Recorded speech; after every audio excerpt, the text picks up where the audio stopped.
This is the 35th talk in this collection, and it's entitled Toward the Unconditioned. And this was originally given in 1976 on a lunar observance day at Wat Pah Pong, Ajahn Chah's monastery, and it was first published in the book Living Dhamma. So this was also translated by Puriso, Bruce Evans. Toward the Unconditioned. Today is the day on which we Buddhists come together to observe the Uposatha precepts and to listen to the Dhamma, as is our custom. The point of listening to the Dhamma is, firstly, to create some understanding of the things we don't yet understand, to clarify them, and, secondly, to improve our grasp of things that we understand already. We must rely on Dhamma talks to improve our understanding, and listening is the crucial factor. For today's talk, please pay special attention. First of all, straighten up your posture to make it suitable for listening.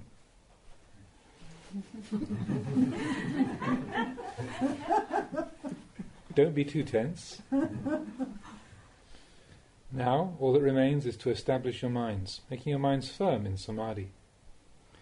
The mind is the important ingredient. The mind is that which perceives good and evil, right and wrong. If we are lacking in sati for even 1 minute, we are crazy for that minute. If we are lacking in sati for half an hour, we'll be crazy for half an hour. However much our mind is lacking in sati, that's how crazy we are. That's why it's especially important to pay attention when listening to the Dhamma. All creatures in this world are plagued by nothing other than suffering. There's only suffering disturbing the mind. The purpose of studying the Dhamma is to utterly destroy this suffering. If suffering arises, it's because we don't really know it. No matter how much we try to control it through willpower or through wealth and possessions, it's impossible. If we don't thoroughly understand suffering and its cause, no matter how much we try to trade it off with our deeds, thoughts or worldly riches, there's no way we can get rid of it. Only through clear knowledge and awareness, through knowing the truth of it, can suffering disappear. And this applies not only to homeless ones, the monks and novices, but also to householders. For anybody who knows the truth of things, suffering automatically ceases. The states of good and evil are constant truths. Dhamma means that which is constant, which maintains itself. Turmoil maintains its turmoil. Serenity maintains its serenity.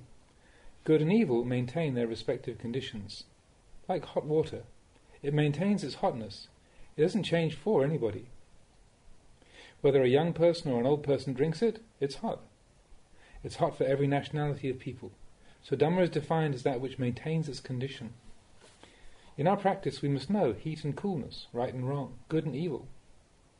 Knowing evil, for example, will not create the causes for evil, and evil will not arise. Dhamma practitioners should know the source of the various Dhammas. By quelling the cause of heat, heat cannot arise. The same with evil. It arises from a cause. If we practice the Dhamma till we know the Dhamma, we will know the source of things, their causes. If we extinguish the cause of evil, evil is also extinguished. We don't have to go running after evil to put it out. This is the practice of Dhamma. But many study the Dhamma, learn it, even practice it, but are not yet with the Dhamma, and have not yet quenched the cause of evil and turmoil within their own hearts. As long as the cause of heat is still present, we can't possibly prevent heat from being there. In the same way, as long as the cause of confusion is within our minds, we cannot possibly prevent confusion from being there, because it arises from this source. As soon as the source is not quenched, confusion will arise again. Whenever we create good actions, goodness arises in the mind. It arises from its cause. This is called kusala, or wholesome, skillful, good, meritorious actions. If we understand causes in this way, we can create those causes and the results will naturally follow. But people don't usually create the right causes. They want goodness so much, and yet they don't work to bring it about. All they get are bad results, embroiling the mind in suffering. All people want these days is money. They think that if they just get enough money, everything will be all right. So they spend their time looking for money. They don't look for goodness. This is like wanting meat. but not wanting salt to preserve it. You just leave the meat around the house to rot. Those who want money should know not only how to find it, but also how to look after it. If you want meat, you can't expect to buy it and then just leave it laying around in the house. It'll just go rotten. This kind of thinking is wrong. The result of wrong thinking is turmoil and confusion. The Buddha taught the Dhamma so that people would put it into practice, in order to know it and see it, and to be one with it, to make the mind Dhamma. When the mind is Dhamma, it will attain happiness and contentment. The restlessness of samsara is in this world, and the cessation of suffering is also in this world. The practice of Dhamma is therefore for leading the mind to the transcendence of suffering. The body can't transcend suffering. Having been born, it must experience pain and sickness, aging and death. Only the mind can transcend clinging and grasping. All the teachings of the Buddha, which we call pariyatti, or the theoretical understanding of Dhamma, these are a skillful means to this end. For instance, the Buddha taught about upadinaka sankhara and anupadinaka sankhara, mind-attended conditions and non-mind-attended conditions. Non-mind-attended conditions are usually defined as such things as trees, mountains, rivers, and so on, inanimate things. Mind-attended conditions are defined as animate things, like animals, human beings, and so on. Most students of Dhamma take this definition for granted, but if you consider the matter deeply, how the human mind gets so caught up in sights, sounds, smells, tastes, feelings and mental states, you might see that really there isn't anything which is not mind-attended. As long as there is craving in the mind, everything becomes mind-attended. Studying the Dhamma without practicing it, we will be unaware of its deeper meanings. For instance, we might think that the pillars of this meeting hall, the tables, benches and all inanimate things are not mind-attended. We only look at one side of things. But try getting a hammer and smashing some of these things, and you'll see whether they're mind-attended or not. It's our own mind, clinging to the tables, chairs, and all of our possessions, which attends these things. Even when one little cup breaks, it hurts. Because our mind is attending that cup. Whatever we feel to be ours, trees, mountains, or whatever, they have a mind attending them. If not their own, then someone else's. These are all mind-attended conditions, not non-mind-attended. It's the same for our body. Normally we would say that the body is mind-attended. The mind, which attends the body, is none other than upadana, clinging, latching onto the body and clinging to it as being me and mine. Just as a blind man cannot conceive of colours, no matter where he looks, no colours can be seen, just so for the mind blocked by craving and delusion. All objects of consciousness become mind-attended. For the mind tainted with craving and obstructed by delusion, everything becomes mind-attended. Tables, chairs, animals, everything else. If we understand that there is an intrinsic self, the mind attaches to everything. All of nature becomes mind-attended. There is always clinging and attachment. The Buddha talked about sankata dhammas and asankata dhammas, conditioned and unconditioned things. Conditioned things are innumerable, material or immaterial, big or small. If our mind is under the influence of delusion, it will proliferate about these things, dividing them up into good and bad, short and long, coarse and refined. Why does the mind proliferate like this? Because it doesn't know determined reality, samuti satcha, conventional, dualistic and nominal reality. It doesn't see the Dhamma. Not seeing the Dhamma, the mind is full of clinging. As long as the mind is held down by clinging, there can be no escape. There is confusion, birth, old age, sickness and death, even in the thinking processes. This kind of mind is called the sankata dhamma, conditioned mind. Asankata dhamma, the unconditioned, refers to the mind which has seen Dhamma, the truth of the five khandhas as they are, as transient, imperfect and ownerless. All ideas of me and them, mine and theirs, belong to the determined reality. Really, they're all just conditions. When we know the truth of conditions as neither ourselves or belonging to us, we let go of conditions and the determined. When we let go of conditions, we attain the Dhamma. We enter into and realize the Dhamma. When we attain the Dhamma, we know clearly. What do we know? We know that there are only conditions and determinations, no being, no self, no us nor them. This is knowledge of the way things are. Seeing in this way, the mind transcends things. The body may grow old, get sick and die, but the mind transcends this state. When the mind transcends conditions, it knows the unconditioned. The mind becomes the unconditioned, the state which no longer contains conditioning factors. The mind is no longer conditioned by the concerns of the world. Conditions no longer contaminate the mind. Pleasure and pain no longer affect it. Nothing can affect the mind or change it. The mind is assured. It has escaped all constructions. Seeing the true nature of conditions and the determined, the mind becomes free. This freed mind is called the unconditioned, that which is beyond the power of constructing influences. If the mind doesn't really know conditions and determinations, it's moved by them. Encountering good, bad, pleasure or pain, it proliferates about them. Why does it proliferate? Because there's still a cause. What's the cause? The cause is the understanding that the body is oneself, or belongs to the self, that feelings are self, or belonging to a self, that perception is self, or belonging to self, that conceptual thought is self, or belonging to self, that consciousness is self, or belonging to self. The tendency to conceive things in terms of self is the source of happiness, suffering, birth, old age, sickness and death. This is the worldly mind spinning around and changing. This is the worldly mind spinning around and changing at the directives of worldly conditions. This is the conditioned mind. If we receive some windfall, our mind is conditioned by it. That object influences our mind into a feeling of pleasure. But when it disappears, our mind is conditioned by it into suffering. The mind becomes a slave of conditions, a slave of desire. No matter what the world presents to it, the mind is moved accordingly. This mind has no refuge. It's not yet assured of itself, not yet free. It's still lacking a firm base.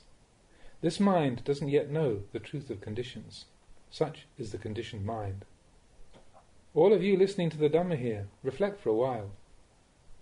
Even a child can make you angry, isn't that so?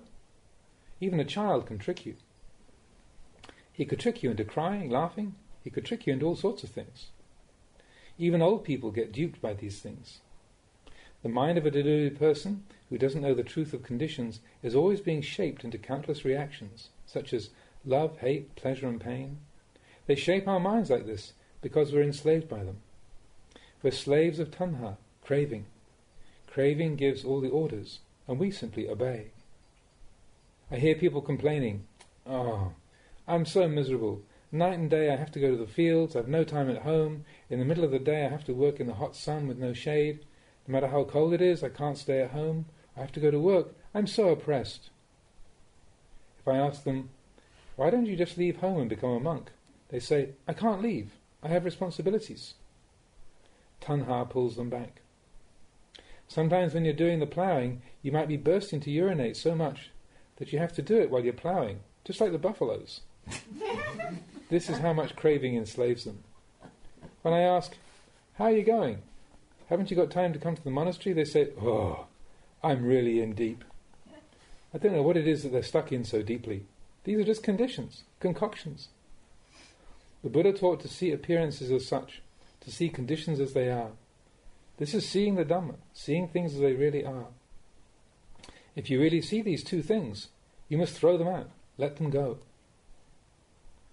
No matter what you may receive, it has no real substance. At first it may seem good, but it will eventually go bad.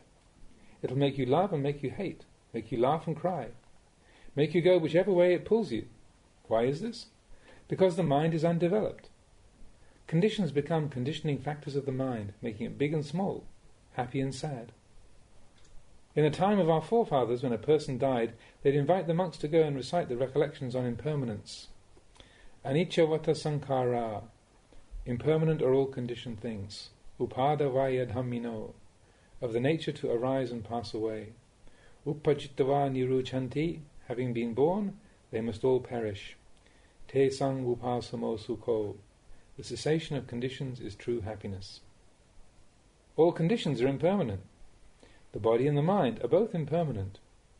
They're impermanent because they do not remain fixed and unchanging. All things that are born must necessarily change.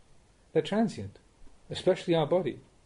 What is there that doesn't change within this body? Are hair, nails, teeth and skin still the same as they used to be? The condition of the body is constantly changing, so it's impermanent. Is the body stable? Is the mind stable? Think about it. How many times is there arising and ceasing, even in one day? Both body and mind are constantly arising and ceasing. Conditions are in a state of constant turmoil. The reason you can't see these things in line with the truth is because you keep believing the untrue. It's like being guided by a blind man. How can you travel in safety? A blind man will only lead you into forests and thickets. How could he lead you into safety when he can't see?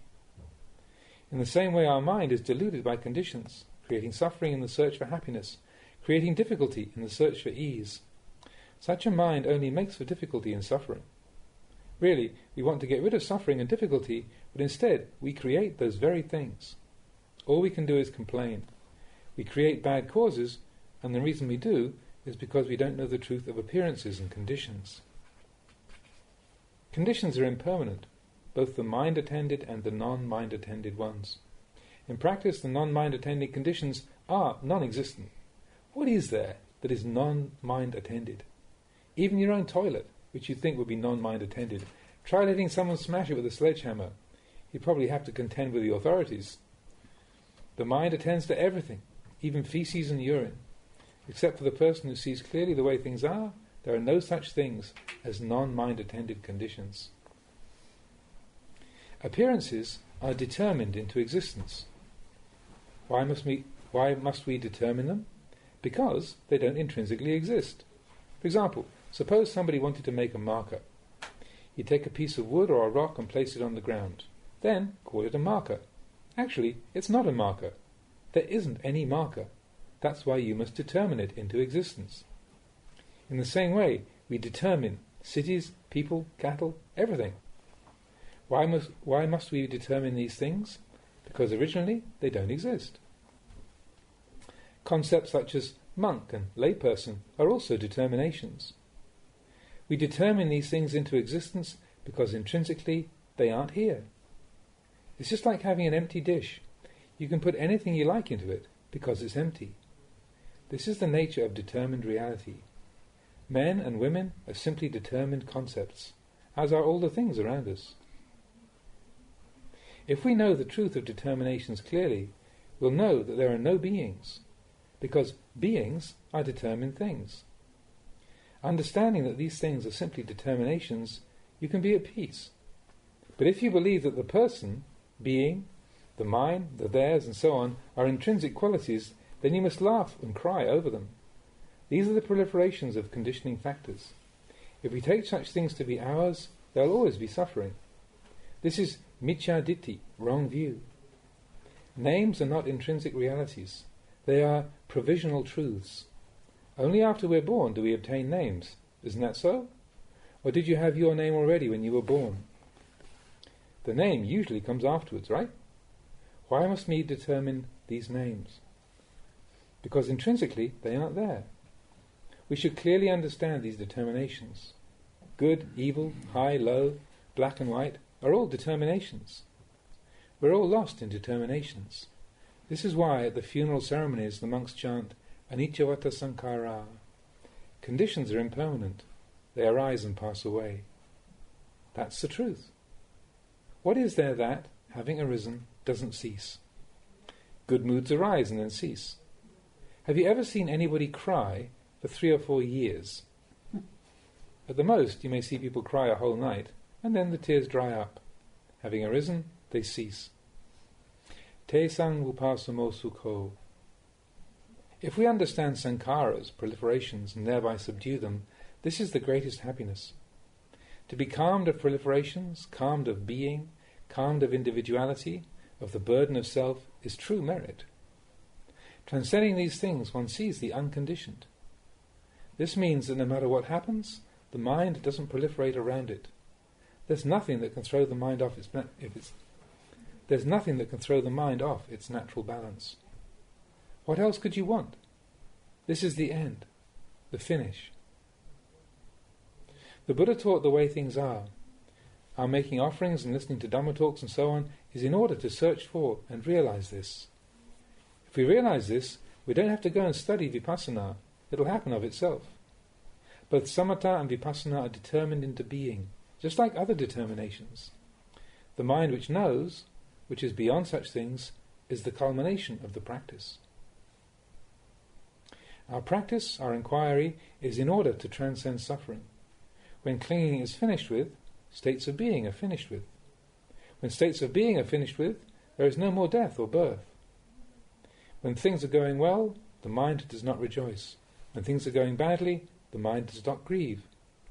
The mind is not dragged all over the place by the tribulations of the world, and so the practice is finished.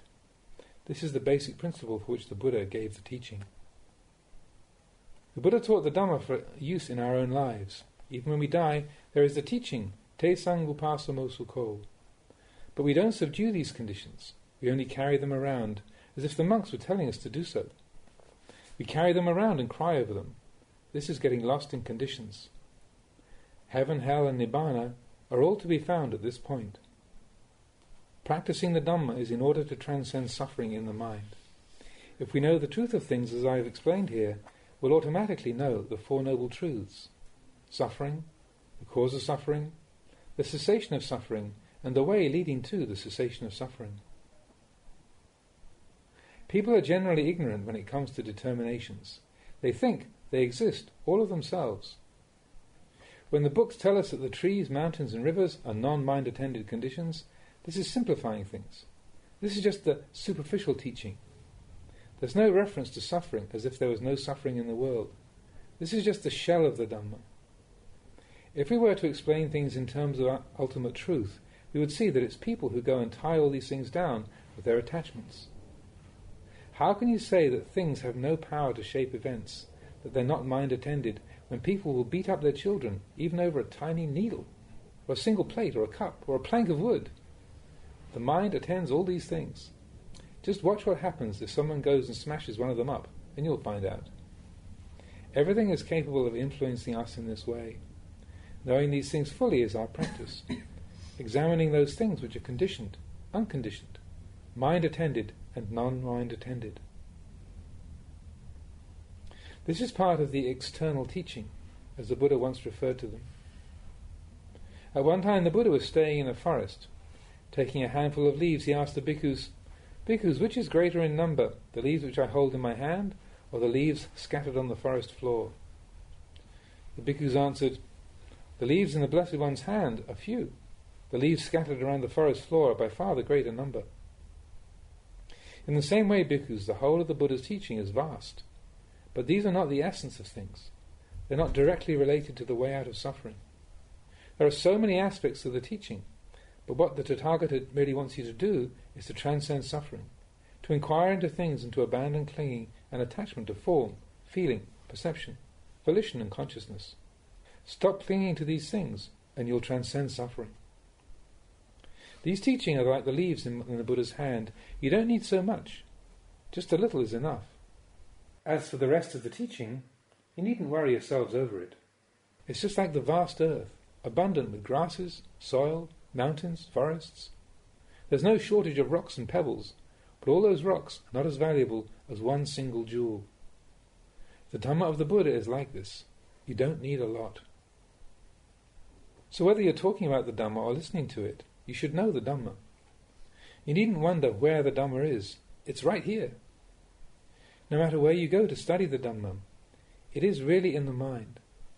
The mind is the one who clings, the mind is the one who speculates, the mind is the one who transcends, who lets go. All this external study is really about the mind. No matter if you study the Tipitaka, the Abhidhamma or whatever, don't forget where it came from. When it comes to the practice, the only things you really need to make a start are honesty and integrity. You don't need to make a lot of trouble for yourself. None of you lay people have studied the Tipitaka, but you're still capable of greed, anger and delusion, aren't you? Where did you learn about these things from? Did you have to read the Tipitaka or the Abhidhamma to have greed, hatred and delusion? Those things are already there in your mind. You don't have to study books to have them. but the teachings are for inquiring into and abandoning these things. Let the knowing spread from within you, and you will be practicing rightly. If you want to see a train, just go to the central station. You don't have to go travelling all the way up to the Northern Line, the Southern Line, the Eastern Line and the Western Line to see all the trains. If you want to see trains, every single one of them, you'd be better off waiting at Grand Central Station. That's where they all terminate. Now some people tell me, I want to practice, but I don't know how. I'm not up to studying the scriptures. I'm getting old now. My memory's not good. Just look right here at Central Station. Greed arises here. Anger arises here. Delusion arises here. Just sit here and you can watch as all these things arise. Practice right here, because right here is where you're stuck. Right here is where the determined arises, where conventions arise, and right here is where the Dhamma will arise. Therefore, the practice of Dhamma doesn't distinguish between class or race. All it asks is that we look into, see and understand. But first we train the body and speech to be free of taints, which is sila. Some people think that to have sila you must memorize Pali phrases and chant all day and all night. But really, all you have to do is make your body and speech blameless. And that's sila. It's not so difficult to understand. Just like cooking food. Put in a little bit of this and a little bit of that till it's just right. And it's delicious. You don't have to add anything else to make it delicious. It's delicious already if you only add the right ingredients. In the same way, taking care that our actions and speech are proper will give us sila. Dhamma practice can be done anywhere. In the past I travelled all over looking for a teacher because I didn't know how to practice.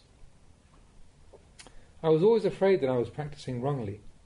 I'd be constantly going from one mountain to another, from one place to another, till I stopped and reflected on it. Now I understand. In the past I must have been quite stupid. I went all over the place, looking for places to practice meditation. I didn't realize it was already here, in my heart. All the meditation you want is right there inside you. There's birth, old age, sickness and death, right here within you. That's why the Buddha said, Pachatang veditabo vinyuhi, the wise must know for themselves. I'd said the words before, but I still didn't know their meaning. I travelled all over looking for it until I was ready to drop dead from exhaustion. Only then, when I stopped, did I find what I was looking for inside me.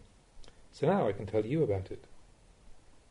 So in your practice of sila, just practice as I've explained here. Don't doubt the practice.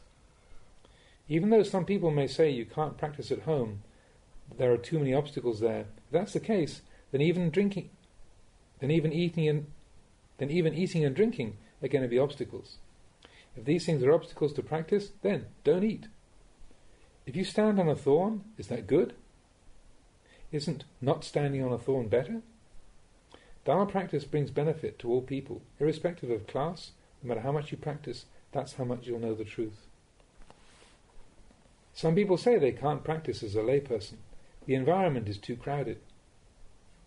If you live in a crowded place, then look into crowdedness. Make it open and wide. The mind has been deluded by crowdedness. Train it to know the truth of crowdedness. The more you neglect the practice, the more you neglect going to the monastery and listening to the teaching, the more your mind will sink down into the bog, like a frog going into a hole. Someone comes along with a hook and the frog's done for. He doesn't have a chance. All he can do is stretch out his neck and offer it to them. So watch out that you don't work yourself into a tiny corner. Someone may just come along with a hook and scoop you up. At home, being pestered by your children and grandchildren, you're even worse off than the frog. You don't know how to detach from these things. When old age, sickness and death come along, what will you do? This is the hook that's going to get you. Which way will you turn? This is the predicament our minds are in, engrossed in the children, the relatives, the possessions, and you don't know how to let them go. Without morality or understanding to free things up, there's no way out for you. When feeling, perception, volition and consciousness produce suffering, you always get caught up in it. Why is there this suffering? If you don't investigate, you won't know. If happiness arises, you simply get caught up in happiness, delighting in it. You don't ask yourself, where does this happiness come from?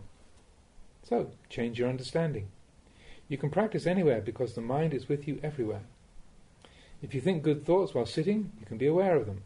If you think bad thoughts, you can be aware of them also. These things are with you.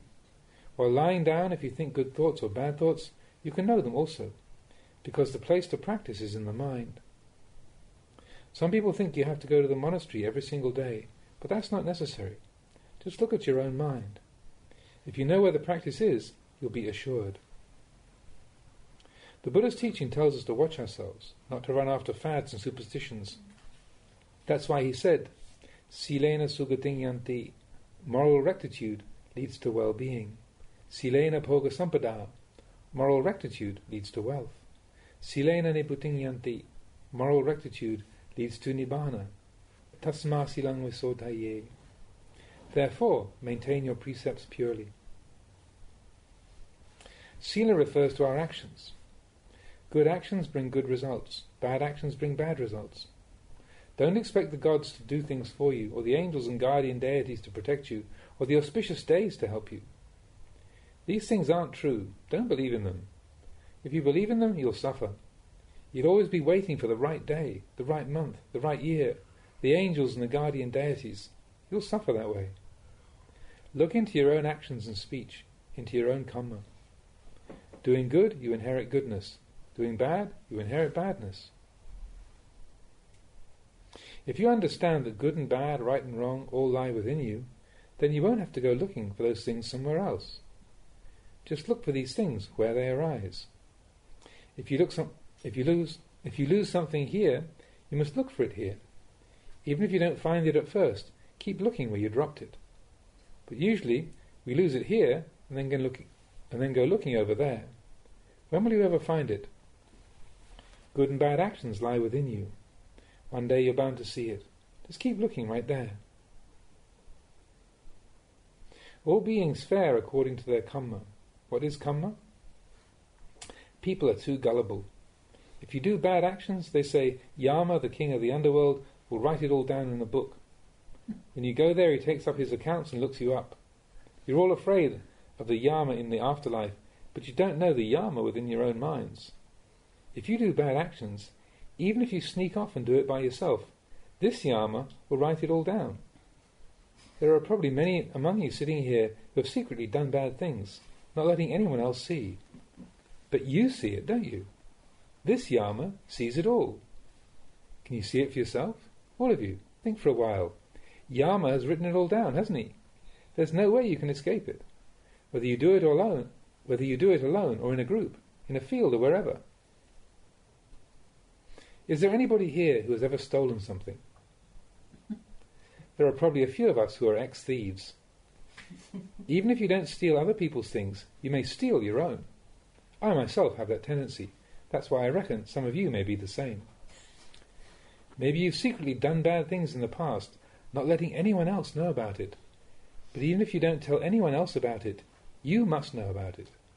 This is the Yama who watches over you and writes it all down. Wherever you go, he writes it all down in his account book. We know our own intention. When you do bad actions, badness is there. If you do good actions, goodness is there. There's nowhere you can go to hide. Even if others don't see you, you must see yourself. Even if you go into a deep hole, you'll still find yourself there. There's no way you can commit bad actions and get away with it. In the same way, why shouldn't you see your own purity? See it all, the peaceful, the agitated, the liberation or the bondage. See all these for yourselves. In this Buddhist religion, you must be aware of all your actions. We don't act like the Brahmins who go into your house and say, "May you be well and strong, may you live long." The Buddha doesn't talk like that. How will the disease go away with just talk? The Buddha's way of treating the sick was to say, before you were sick, what happened? What led up to your sickness? Then you tell him how it came about. Oh, it's like that, is it? Take this medicine and try it out. If it's not the right medicine, he tries another one. If it's right for the illness, then that's the right one. This way is scientifically sound. As for the Brahmins, they just tie a string around your wrist and say, "Okay, be well and strong," When I leave this place, you just get right up and eat a hearty meal and be well. No matter how much you pay them, your illness won't go away, because their way has no scientific basis. But this is what people like to believe. The Buddha didn't want us to put too much store into these kind of things. He wanted us to practice with reason. Buddhism has been around for thousands of years now, but most people have continued to practice as their teachers have taught them, regardless of whether it's right or wrong. That's stupid. They simply follow the example of their forebears. The Buddha didn't encourage this sort of thing. He wanted us to do things with reason. For example, at one time when he was teaching the monks, he asked Venerable Sariputta, "Sariputta, do you believe this teaching?" Venerable Sariputta replied, "I don't believe it yet." Buddha praised his answer. "Very good, Sariputta. A wise person doesn't believe too readily. He looks into things, into their causes and conditions, and sees their true nature before believing or disbelieving." But most teachers these days would say, "What? You don't believe me? Get out of here." Most people are afraid of their teachers. Whatever their teachers do, they just blindly follow. The Buddha taught to adhere to the truth, listen to the teaching, and then consider it intelligently. Inquire into it. It's the same with my Dhamma talks. Go and consider it. Is what I say right? Really look into it. Look within yourself. So it's said to guard your mind. Whoever guards their mind will free himself from the shackles of Mara. It's just this mind which goes and grabs onto things, knows things, sees things, experiences happiness and suffering. Just this very mind. When we fully know the truth of determinations and conditions, we will naturally throw off suffering. All things are just as they are. They don't cause suffering in themselves. Just like a thorn, a really sharp thorn. Does it make you suffer? No. It's just a thorn. It doesn't bother anybody. But if you go and stand on it, then you'll suffer. Why is there this suffering? Because you stepped on the thorn. The thorn is just minding its own business. It doesn't harm anybody. Only if you step on the thorn will you suffer over it. It's because of ourselves that there's pain. Form, feeling, perception, volition, consciousness, all things in this world are simply there as they are. It's us who picks fights with them. And if we hit them, they're going to hit us back. If they're left on their own, they won't bother anybody. Only the swaggering drunkard gives them trouble. All conditions fare according to their nature. That's why the Buddha said, Te sang vupasamo sukho. If we subdue conditions, seeing determinations and conditions as they really are, as neither me or mine, us nor them, when we see that these beliefs are simply sakkaya ditthi, self-view, the conditions are freed of the self-delusion. If you think, I'm good, I'm bad, I'm great, I'm the best, then you're thinking wrongly. If you see all these thoughts as merely determinations and conditions, then, when others say good or bad, you can leave it be with them. As long as you still see it as me and you, it's like having 3 hornets' nests. As soon as you say something, the hornets come buzzing out and sting you. The 3 hornets' nests are sakkaya ditthi, vicikicca, and silappata paramasa. These are the 3 factors of the first 3 sangyojanas that form the fetters to and hinder entry into the stream. Once you look into the true nature of determinations and conditions, pride cannot prevail. Other people's fathers are just like our father. Their mothers are just like ours. Their children are just like ours. We see the happiness and suffering of other beings as just like ours.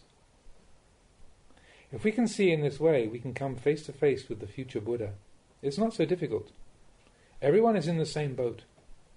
Then the world will be as smooth as a drum skin. If you want to wait around to meet Sri Arya Maitreya, the future Buddha, then just don't practice. You'll probably be around long enough to see him. But he's not crazy that he'd take people like that for disciples. Most people just doubt. If you no longer doubt about the self, then no matter what people may say about you, you aren't concerned. Because your mind has let go. It's at peace. Conditions become subdued. Grasping after the forms of practice The teacher is bad, that place is no good, this is right, that's wrong. No. There's none of these things.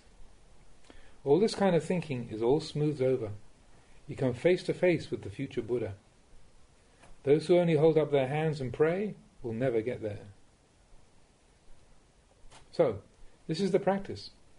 If I talked any more, it will just be more of the same. Another talk will be just the same as this. I brought you this far, now you think about it. I brought you to the path. Whoever's going to go, it's there for you. Those who aren't going can stay. The Buddha only sees you to the beginning of the path. Akkataro Tathagata. The Tathagata only points the way. For my practice, he only taught this much. The rest was up to me. Now I teach you. I can tell you this much. I can bring you only to the beginning of the path. Whoever wants to go back, can go back. Whoever wants to travel on, can travel on. It's up to you now.